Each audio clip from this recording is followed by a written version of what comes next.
ఆయన ఎంచుకున్న మార్గం ప్రజాస్వామ్యం, రాజ్యాంగం. ఆయన ఆలోచన, ఆయన ఆశయం సమసమాజం. అందుకే కేసీఆర్ గారు ఒక నినాదంగా మాత్రమే జై భీమ్ని తీసుకోలేదు, ఒక విధానంగా మార్చుకున్నాడు. దాన్ని మార్చుకున్నారు కాబట్టే దేశంలో ఎక్కడ లేని కార్యక్రమాలు మన రాష్ట్రంలో మనం చేసుకున్నాం. ఇప్పుడే నాకు డాక్టర్ ఆర్ఎస్ ప్రవీణ్ కుమార్ గారు చెప్తున్నారు, అన్న ఒకనాడు అంబేద్కర్ గారు అమెరికా పోవాలంటే, కొలంబియా యూనివర్సిటీకి పోవాలంటే బరోడా మహారాజ్ పిలిచి, పిల్లగాడు చాలా తెలివైనడున్నాడు, అద్భుతాలు చేస్తాడు ఈ పిల్లగాడని చెప్పి ఆయన ఆశీర్వదించి బాబాసాహెబ్ నానాడు కొలంబియా పంపిండన్న. కానీ ఆయన బరోడా మహారాజు ఒక్క అంబేద్కర్ గారికి ఆయన దీవెన ఇచ్చిండు. కానీ మన ప్రభుత్వంలో మనం వేలాది మంది పిల్లల్ని అమెరికా పంపినాం, వేలాది మంది, లక్షలాది మంది పిల్లల్ని పటిష్టమైన పునాది 1022 పాఠశాలలు పెట్టి ఒక్కొక్క పిల్లోడి మీద భారతదేశంలో ఏ ప్రభుత్వం ఖర్చు పెట్టదు. నెలకు 10,000 రూపాయలు, సంవత్సరానికి 1,20,000 రూపాయలు ఖర్చు పెట్టి నీకు బట్టలు, పుస్తకాలు, బ్యాగులు, సాక్స్, బూట్లతో సహా మొత్తం ప్రభుత్వమే అమ్మ అయ్యా మొత్తం అయ్యి, తల్లి తండ్రి అయ్యి వారిని ప్రపంచంతో పోటీపడే పౌరులుగా తర్ఫీదునిచ్చి హిమాలయాలు ఎక్కించినా లేదా కోడింగ్ చేపించినా మరి అంబేద్కర్ ఆలోచన విధానాన్ని, ఆశయాన్ని ఆచరణలో చూపెట్టిన నాయకుడు మన నాయకుడు కేసీఆర్ గారు.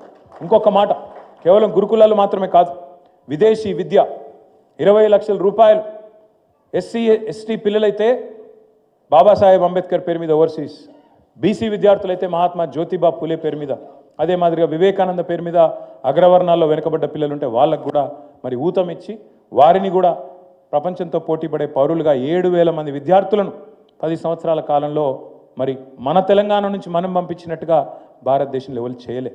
అట్లాగే వాళ్ళు చాలామంది మాట్లాడుతుంటారు మా నాయకులు ప్రైవేట్ సంభాషణలో నాతో, అన్న మనకు దళిత బంధు వల్ల కొంత నష్టం జరిగిందన్న రాజకీయంగా అని మాట్లాడతారు. సరే, రాజకీయంగా నష్టం జరిగితే జరగచ్చు కాక, కానీ రాజకీయాల్లో అప్పుడప్పుడు గెలుస్తాం, అప్పుడప్పుడు ఓడతాం, అవన్నీ కామన్, అది పెద్ద ఇష్యూ కాదు.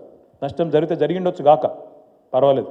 కానీ కేసీఆర్ లాంటి ఒక సాహసి, ఒక స్వాప్నికుడు, ఒక దమ్మున్న కలేజా ఉన్న నాయకుడు మాత్రమే దళిత బంధు లాంటి పథకాన్ని ఆలోచన చేయగలుగుతారు. ఇంకోటితోని రాజకీయాలు ఆలోచించి లాభ నష్టాలు బేరీ చేసుకొని ఇస్తే సీట్లు వస్తాయా, ఇవ్వకపోతే సీట్లు వస్తాయా అని ఆలోచించడానికి అర్థం కూడా కాదు. ఎందుకంటే ఒక రైతు బంధు పెట్టాలన్నా కలేజా ఉండాలి, ఒక దళిత బంధు పెట్టాలన్నా కలేజా ఉండాలి, ఒక డబల్ బెడ్రూమ్ ఇల్లు కట్టిస్తా పేదవాడికి అని చెప్పాలన్నా దమ్ముండాలి. ఆ దమ్మున్న నాయకుడు కేసీఆర్.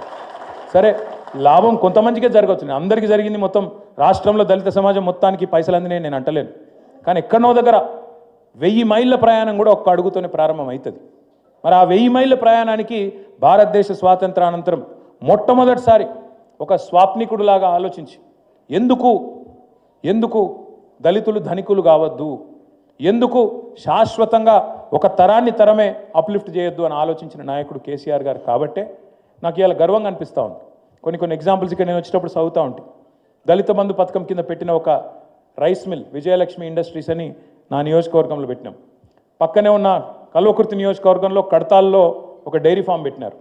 అట్లాగే మా కరీంనగర్ జిల్లాలో హుజూరాబాద్లో 3 దళిత సోదరులు కలిసి ఒక ఆర్టీసీ బస్సు కొనుక్కున్నారు, హైర్కి ఇచ్చినారు బస్సు కొని. అట్లాగే 9 మంది కలిసి పెట్రోల్ బంక్ పెట్టుకున్నారు. నేనేమంటున్నా, మనం లక్షలాది మంది కుటుంబాలను మార్చకపోవచ్చు, మనకున్న పరిమితిలో పిండి కొద్ది రొట్టె. నిజంగా కేసీఆర్ లాంటి నాయకుడికి అపరిమిత